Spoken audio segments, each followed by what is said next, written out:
Big Boss Malayalam season 7 Nevin തിരിച്ചു കയറിയ ശേഷം ക്വിറ്റ് ചെയ്തതിനു ശേഷം തിരിച്ചു കയറി കഴിഞ്ഞപ്പോൾ ആദില, നൂറ, അനു ഇവർക്കൊക്കെ ഒരു ചെറിയൊരു ജാള്യത അല്ലെ, ഒരു ചെറിയൊരു ബുദ്ധിമുട്ട് അവരുടെയൊക്കെ ഫേസിൽ കാണുന്നുണ്ട്.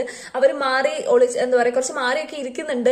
അപ്പൊ അവർ തന്നെ സംസാരിക്കുന്നുണ്ട്. അവർക്ക് എന്തോ ഒരു ബുദ്ധിമുട്ട് അവർക്ക് ഫീൽ ചെയ്യുന്നുണ്ട്. കാരണം അത്രയും കാര്യമായിട്ട് അത്രയും ബഹളം വെച്ച്, പ്രത്യേകിച്ച് ആദില, നൂറ അവർ അത്രയും ബഹളം വെച്ച് പ്രൊവോക്ക് ചെയ്ത ഒരു കണ്ടസ്റ്റന്റിനെ കഷ്ടപ്പെട്ട് പുറത്താക്കി കഴിഞ്ഞപ്പോൾ ബിഗ് ബോസ് വീണ്ടും ഒരാളെ പിടിച്ചകത്തേക്ക് ഇട്ടേക്കാണ്. അപ്പൊ ശരിക്കും അവർക്ക് അത്രയും ജാള്യതയൊക്കെ ആവശ്യമുണ്ടോ, അല്ലെങ്കിൽ ഒരു ചമ്മലിന്റെ ആവശ്യമുണ്ടോ അവർക്ക്? ഒരിക്കലും ഇല്ലെന്നാണ് എനിക്ക് തോന്നുന്നത്. കാരണം എന്താ, അവര് പ്രൊവോക്ക് ചെയ്തു, അവൻ അവിടുന്ന് ക്വിറ്റ് ചെയ്തു. അവരുടെ പ്രൊവോക്കേഷൻ ഗെയിം അവിടെ സക്സസ് ആണ്.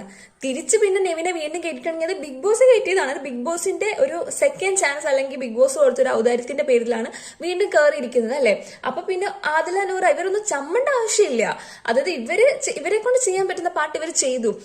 ഒരു എക്സ്ട്രാ ഒരു ഫേവർ അല്ലെങ്കിൽ ഒരു എക്സ്ട്രാ ഒരു കൺസേൺ ബിഗ് ബോസ് കൊടുത്തെങ്കിൽ അതൊരു എക്സ്ട്രാ എന്താ പറയാ, ആ ഒരു സ്പെഷ്യൽ കൺസിഡറേഷൻ അല്ലെങ്കിൽ ആ ഒരു പരിഗണന, ഒരു ലാസ്റ്റ് ചാൻസ്, ആ രീതിയിലാണ് കയറിയിരിക്കുന്നത്. അപ്പൊ അതിനെ ഒരു ചമ്മലുകൊണ്ട് ബുദ്ധിമുട്ടേണ്ട ആവശ്യമൊന്നും ഉണ്ടെന്ന് എനിക്ക് തോന്നുന്നില്ല. എന്തായാലും അവരവരുടെ ഗെയിമിൽ സക്സസ് ആവുക തന്നെയാണ് ചെയ്തിട്ടുള്ളത്.